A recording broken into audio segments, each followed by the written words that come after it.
है राज्य में। राज्य में समझना, लोकसभा की जैसी विधानसभा है और राज्यसभा की जैसी विधान परिषद है। यानी विधान परिषद वहां पर उच्च होगा, वही शर्तें यहाँ पर होंगी, वही शर्तें यहाँ पर भी होंगी। ठीक है। और जैसे यहाँ के इनके सदस्यों का कार्यकाल 6 वर्ष का होता है, तो इनके सदस्यों का कार्यकाल भी 6 वर्ष का होगा। लोकसभा और विधानसभा के लिए एक जैसी शर्तें होंगी, जैसे इसका सदस्य बनने के लिए 25 वर्ष आयु, तो इसके लिए भी 25 वर्ष आयु। इसके सदस्यों का कार्यकाल 5 वर्ष, तो इसके सदस्यों का कार्यकाल भी 5 वर्ष। हम सब करें, बात समझ में आई? लोकसभा जैसे केंद्र में है, वैसे ही राज्य में जो स्थिति है वो विधानसभा की है, और केंद्र में जो स्थिति राज्यसभा की है, राज्य में वही स्थिति विधान परिषद की है। वीपी बोल तो विधान परिषद, इसको बोलते हैं लेजिस्लेटिव काउंसिल, और इसको बोलते हैं लेजिस्लेटिव असेंबली। विधानसभा को legislative assembly and legislative council. तो लेजिस्लेटिव काउंसिल की जो स्थिति है वो आपका अपर हाउस है, इतना याद।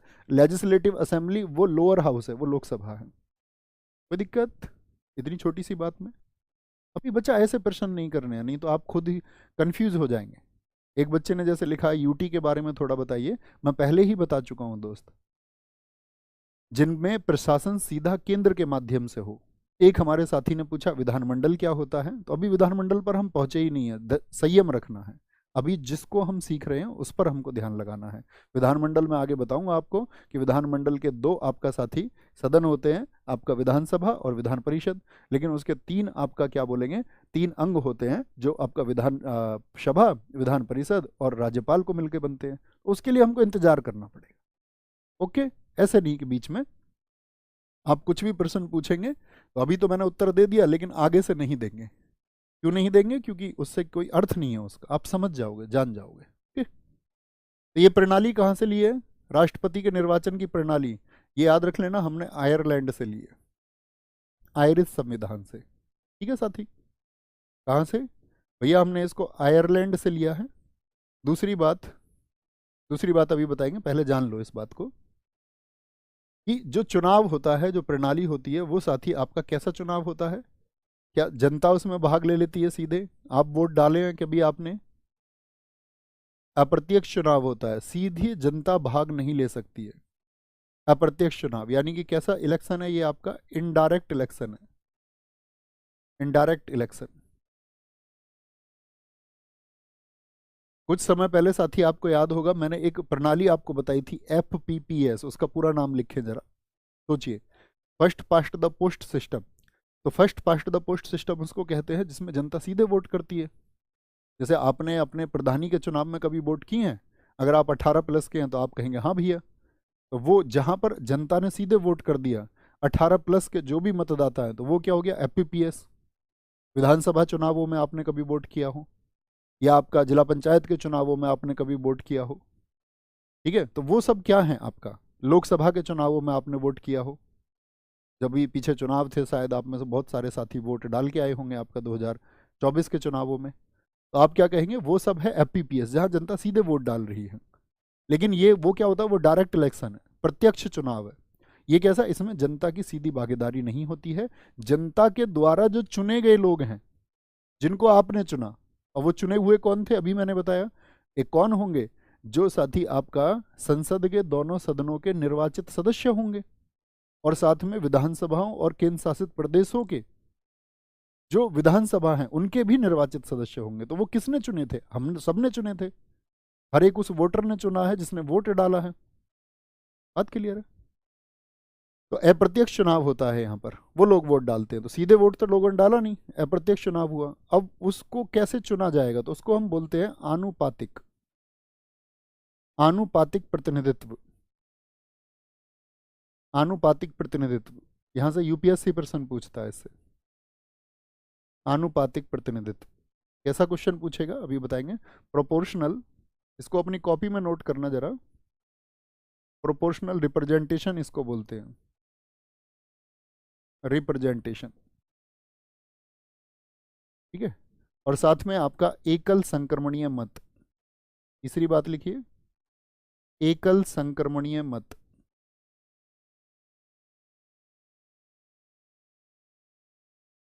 यानी कि single transferable vote, single transferable vote. चौथी बात लिखिए, गुप्त मतदान होगा। गुप्त स्पष्ट नहीं है, गुप्त मतदान होता है। गुप्त मतदान का मतलब है सीक्रेट बैलेट की बात हम कर रहे हैं, सीक्रेट बैलेट।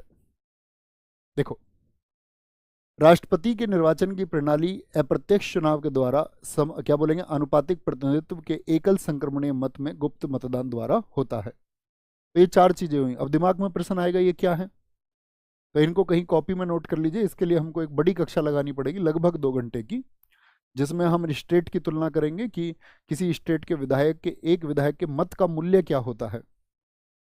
ठीक है, एक बार थम्स अप कर दीजिए और टॉपिक को लिख लीजिए, इसको बताना भैया इसको हम जरूर करेंगे, आप मुझे याद दिलाएंगे। ठीक है, क्योंकि इसका वहाँ पर यहाँ पर कोई अर्थ नहीं है, तो उसके लिए हमको फिर अतिरिक्त बहुत सारा समय चाहिए। या हम अभी प्रेसिडेंट साहब के बीच में एक दिन एक सेशन रख लेंगे, एक सेशन में हम बताएंगे राष्ट्रपति के चुनाव में, क्योंकि बहुत जटिल प्रश्न इससे बनता है, बहुत अच्छा क्वेश्चन भी बनता है। आप अगर कभी देखोगे राष्ट्रपति से, तो यूपीएससी कभी प्रश्न पूछती है तो वो कभी आपसे राष्ट्रपति के अन्य चीज़ों को छोड़ करके जो क्वेश्चन बनने के सबसे ज़्यादा चांसेस होते हैं वो राष्ट्रपति साहब का जो कोटा है, चुनाव जो आपका प्रणाली है, इसमें किसी विधायक के मत का मूल्य, जैसे एक स्टेटमेंट दे देगा कि केरल और उत्तर प्रदेश की तुलना में कहाँ के विधायक के मत का मूल्य ज़्यादा होता है, या जैसे स्टेटमेंट दे देगा आपको एक कि जहाँ की जनसंख्या ज़्यादा है वहाँ के जो आपका विधायक के मत का मूल्य, जहाँ की जनसंख्या कम है वहाँ के विधायक के मत से मूल्य से अधिक होता है, सही है या गलत है। तो वो सब हमको जानना होगा इसमें। ओके, करेंगे आराम से, कोई दिक्कत नहीं है, अभी जो सीख रहे हैं उसको सीखें। अच्छा, ये जो प्रणाली बनाई गई है हमारे संविधान द्वारा बनाई गई है, हाँ या ना? क्या इस प्रणाली में कभी भविष्य में कोई संशोधन हो सकता है? राष्ट्रपति के निर्वाचन की प्रणाली को कभी भी, जो manners of election of president है, क्या उसको अमेंड किया जा सकता है? तो यहाँ पे एक छोटा सा बिंदु लिखना, ये मैं आपको बताना चाह रहा था तब, इसमें जो संशोधन होगा ना वो विशेष बहुमत से, याद रख लेना। इस प्रणाली में ऐसे लिख लीजिए, इस प्रणाली में संशोधन विशेष बहुमत और राज्यों की सहमति, यानी कि स्पेशल मेजोरिटी चाहिए, विशेष बहुमत और राज्यों की, सभी राज्य इसमें शामिल होंगे, राज्यों की सहमति से, सहमति से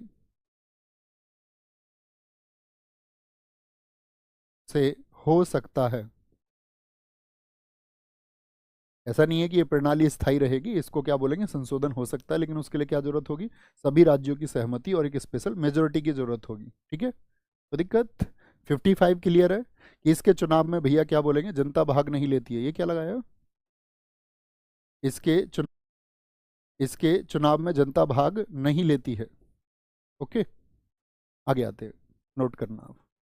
अब लिखते हैं हम आर्टिकल, कितना हो गया, 55 हो गया ना, आर्टिकल 56। आर्टिकल 56 क्या कहता है, बताइए जरा, आप बताएं क्या कहता है। तो 56 में बताया गया है राष्ट्रपति की पदावधि, और राष्ट्रपति की पदावधि, पदावधि का मतलब क्या हो गया, कितने दिनों के लिए वो पद पर रहेंगे, term of office of president, office of president. देखो, कल की क्लास के बारे में मैं आपको बताऊं, जो क्लास कल होगी, कल की क्लास बहुत इंटरेस्टिंग क्लास रहेगी। आप उसमें वो सेक्शन पढ़ रहे होंगे जो हम प्रेसिडेंट के बारे में अक्सर छोड़ देते हैं, जैसे राजेंद्र प्रसाद जी के बारे में प्रमुख क्या है, उन्होंने कौन सी बुक्स लिखी हैं, या जैसे मैं आपसे पूछ लूँ प्रणब मुखर्जी ने कौन सी बुक लिखी हैं, या उनका क्या योगदान है, क्योंकि वो हमारे राष्ट्रपति हैं, हमको पढ़ने चाहिए उनके बारे में जो कॉमन फैक्ट्स हैं, और एसएससी तो बहुत पूछती है। ठीक है, प्रेसिडेंट की बुक्स को बहुत पूछती है, तो वो कल हमारा बहुत इंटरेस्टिंग और एक बहुत अच्छा सेशन रहेगा। ठीक है, तो राष्ट्रपति की जो पदावधि है, term of office of president, कितने दिन के लिए रहेगा भैया बताएं। तो आप बोलेंगे ये होता है 5 ईयर्स के लिए। कितने के लिए, 5 ईयर्स के लिए।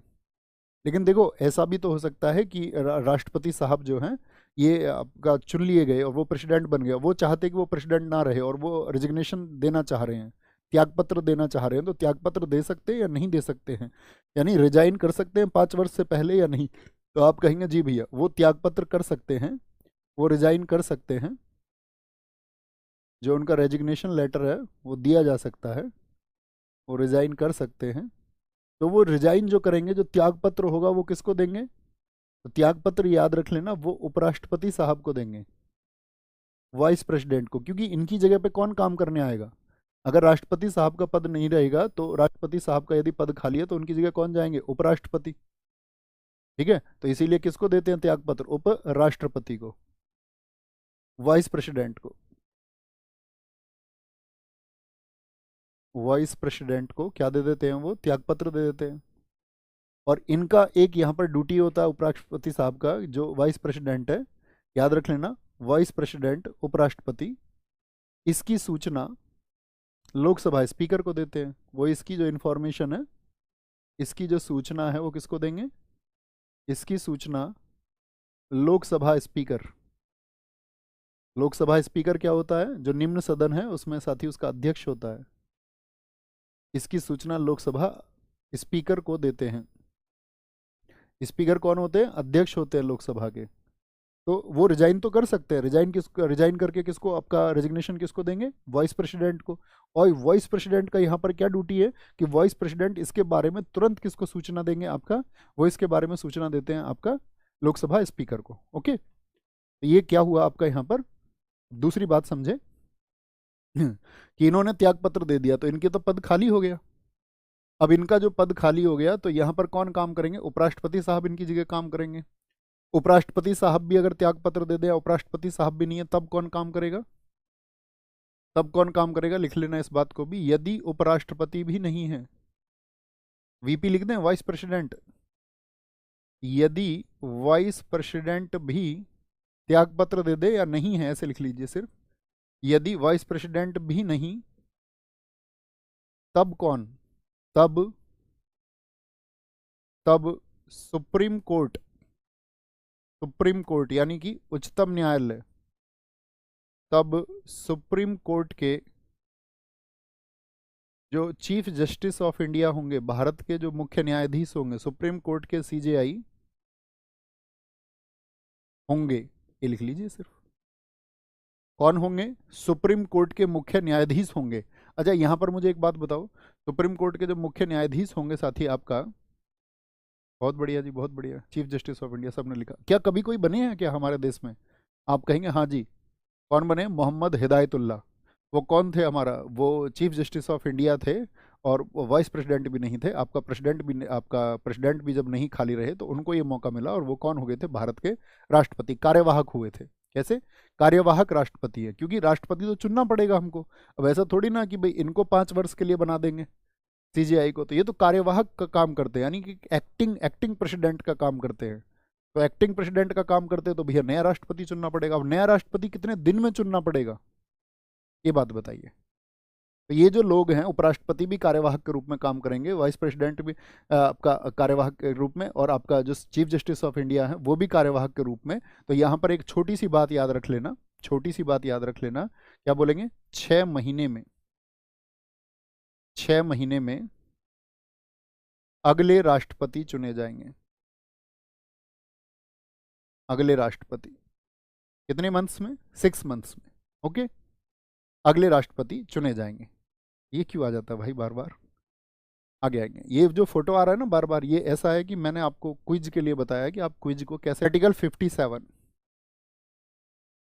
आर्टिकल 57 क्या बताता है? पुनर्निर्वाचन को क्या बोलेंगे? पुनः पुनः निर्वाचन। पुनः निर्वाचन के लिए,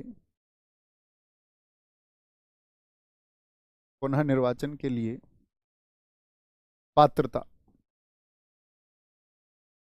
कौन व्यक्ति पात्र होंगे? क्वालिफिकेशंस फॉर री इलेक्शन,